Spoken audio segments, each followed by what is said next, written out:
In this video, I will prove that Smalljon didn't actually turn on the Starks, and I'll explain how Ramsay's death is coming sooner than you expected. But first, let's take a look at puberty in action. Wow. Just wow. I was left thinking, who the hell is that for a couple of seconds, and it seems like Ramsay was in the same boat. Who's this? Okay, on to the good stuff. As you probably already know, Smalljon Umber is the eldest son of Greatjon, and it was revealed to us in episode 3 that after the death of his father, he became the new Lord of Last Hearth and head of House Umber. According to this last episode, Smalljon wants Ramsay's help in fighting Jon Snow and the wildlings that have come south of the Wall, and he brought Rickon Stark, Osha, and the head of Shaggy Dog as proof of his loyalty. At least that's what they want us to believe. When you take an in-depth look at House Umber and Greatjon specifically, it becomes clear just how loyal they are to the Starks. Remember that Greatjon was the first one to propose crowning Robb Stark King of the North. Does Smalljon really think the wildlings are that great of a threat to their safety that he has to enlist the help of Ramsay and give over Rickon? Another thing to note in this scene is that Smalljon refuses to swear loyalty or bend the knee to Ramsay, but instead offers up gifts as a replacement. This is huge. The Umbers care a great deal about tradition and oaths, and refusing to bend the knee or swear loyalty should have been a huge red flag to Ramsay that Smalljon didn't really mean what he said. The episode is named Oathbreaker, but in reality, no real promise was made. It also seems like Smalljon is proposing the only thing that could potentially screw Ramsay over, to leave Winterfell. Ramsay Bolton surely would never have left Winterfell to go help the Umbers fight the wildlings, much less when winter is coming. He would also likely not trust the likes of Smalljon because he understood the undying loyalty between the Umbers and the Starks. Which begs the question, why is Smalljon showing up now? It seems mighty convenient that he arrived immediately after the death of Ramsay Bolton. Is it because he sees this as the opportune time to strike and lead Ramsay out of the safety of Winterfell? Something else I and many others probably noticed is the size of Shaggy Dog's head. That thing was tiny compared to the other direwolves we've seen in previous episodes.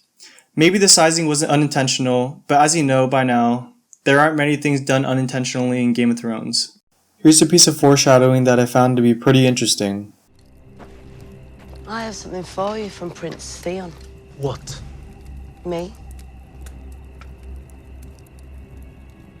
He says I'm to make the rounds.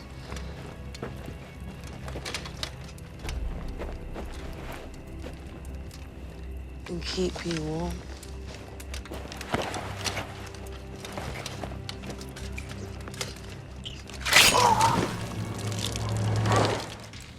I've got a gift for you. A girl, I hope. I prefer redheads. A girl? Aye. A wild one.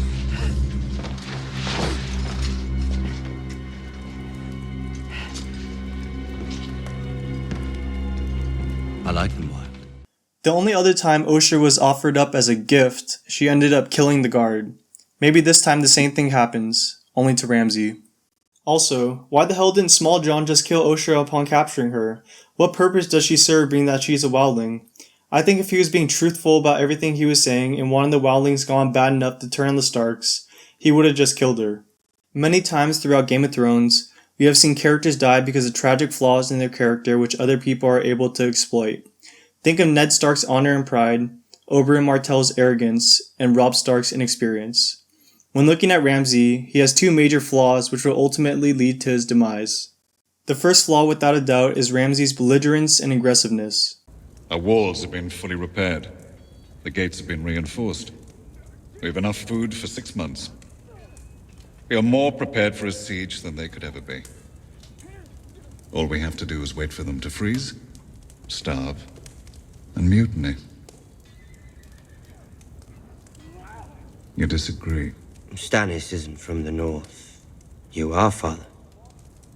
I think you're missing an opportunity to show the people of the north how House Bolton treats southern invaders.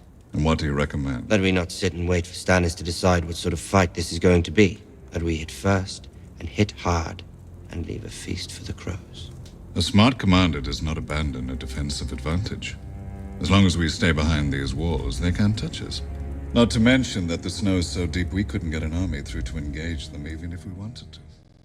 Ramsay is a very cunning man, but as you can see in the clip, he is oftentimes too aggressive and warlike for his own good. Roose Bolton admonishes him for wanting to go and meet Stannis in the open battlefield, knowing that staying in Winterfell where they can't be hurt is their best option. In the end, Ramsay's plan works and Stannis' army is severely weakened, but the major takeaway here is that he does not recognize strategic advantages and waiting for the opportune time to put plans into action. Ramsay is also a guy who likes to play a lot of games, and while they may be amusing to him, they usually come and bite him in the ass. We no longer have Sansa Stark. You played your games with her. You played your games with the heir to the Iron Islands, and now they're both gone. I have a team of men after them with some of my best hounds. They won't get far. I'm glad to hear it. As the clip showed, Ramsay's fun with Sansa and Theon resulted in them escaping from his grasp. Is Ramsay done with his games? Of course he's not. Do you like games, little man? He has not learned from his mistakes, and we can assume from the trailer his next target will be Rickon, and hopefully he pays the ultimate price this third time. Here's one last bit of foreshadowing for you guys. Your hold on the North will never be secure as long as a Stark can walk through that door. And a boy. Nice and young. The way Karstark likes them.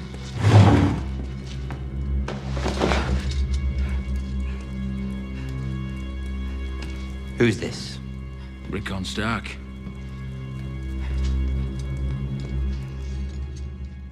Hopefully this is the last season we'll have to deal with the likes of Ramsay Bolton. And let's hope the creators of the show make his death a bloody and gruesome one. Like how they blessed us with Joffrey's poisoning. Actually, I don't want him to die right away. Let's have Reek come back into the picture and torture Ramsay for the next couple of seasons. Thanks for watching, guys. Leave a like and comment below what you think of this theory. Thanks, bye.